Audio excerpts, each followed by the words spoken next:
सफर में धूप तो होगी जो चल सको तो चलो, सफर में धूप तो होगी जो चल सको तो चलो, सभी है भीड़ में तुम भी निकल सको तो चलो. This Nida Fazli share translates to there will be sunshine on the journey. If you can walk, then walk. Everyone is stuck in the crowd. If you can break free, then break free. But what if you can't break free? What if you are one of the millions who has no option but to step into that crowd every morning, into a metal box called the Mumbai local? Let me tell you something personal. I once used to travel from Badlapur-CST during rush hour for at least 2 years. And I still remember the suffocation. I remember holding the bar above my head while my feet barely touched the floor. I remember people gasping for breath. I remember the stifling sweat, the panic. I remember watching a man nearly fall. And I remember thinking almost on daily basis, this isn't travel, this is punishment. After those 2 years of commuting, I swore to never take the local train again. And thanks to privilege, I could afford that choice. But millions of Mumbaikars cannot. They face this torture every single day. And the truth is, they are treated worse than cattle. This is your honest take with me, Tejas, where we don't do headlines for TRPs. We ask questions no one in power wants to answer. So today's question, why are Mumbai's commuters treated worse than cattle? But before we dive in, subscribe to the channel and hit that bell icon. Because here, we don't sell hope. We speak truth, no matter how uncomfortable.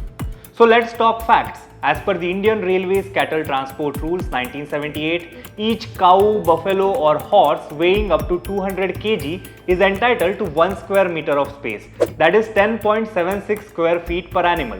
Now cut to Mumbai locals. During peak hours, a coach made for 200 passengers carries over 600.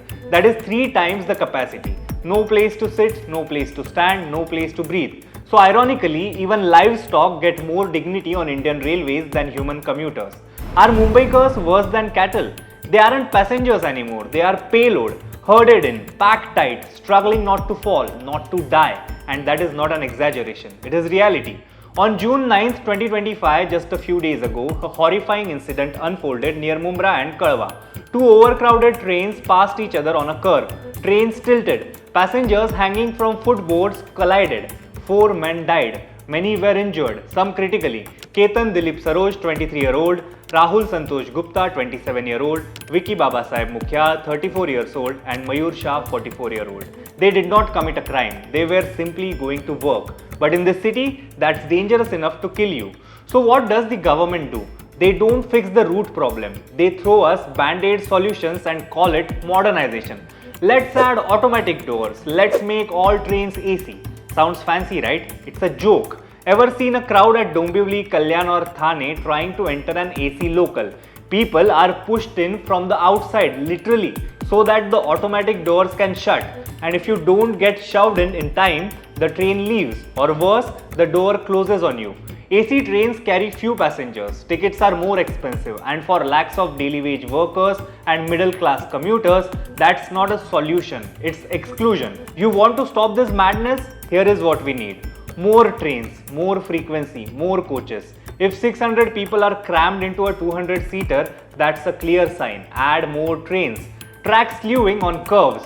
Why did those 4 men die near Mumbra? Because 2 fast trains passed on a dangerously narrow curve. Shift the tracks, make space, save lives. Staggered work timings, make offices open in phases. Why must the entire city travel between 8 and 10 am? Stretch the clock, flatten the rush.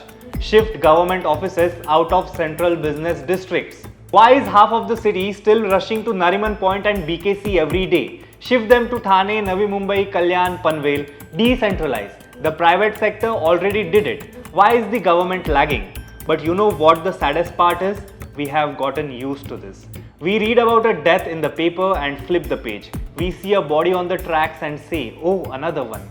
This isn't normal. Imagine this, you say goodbye to your brother in the morning and get a call by noon that he fell off a train, that he is gone, that he just slipped from a footboard. This isn't an accident, this is administrative murder. And if we don't raise our voices, if we keep swallowing this cruelty like it's a part of the deal, then we are all complicit. No more excuses, no more PR press conferences, no more pilot projects with buttons and doors and buzzwords. What we need is space, safety, dignity, humanity.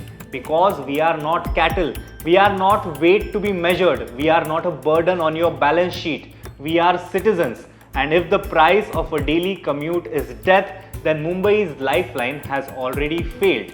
This was Honest Take with me, Tejas. If you have ever been crushed in a crowd, if you have ever gasped for air on a packed train, if you have ever watched someone fall and could not forget it, then speak up, share this, demand better, because Mumbai deserves more than this, and Mumbaikars deserve to live. That's all for now. Until next time, stay sharp, stay curious, and never stop asking tough questions.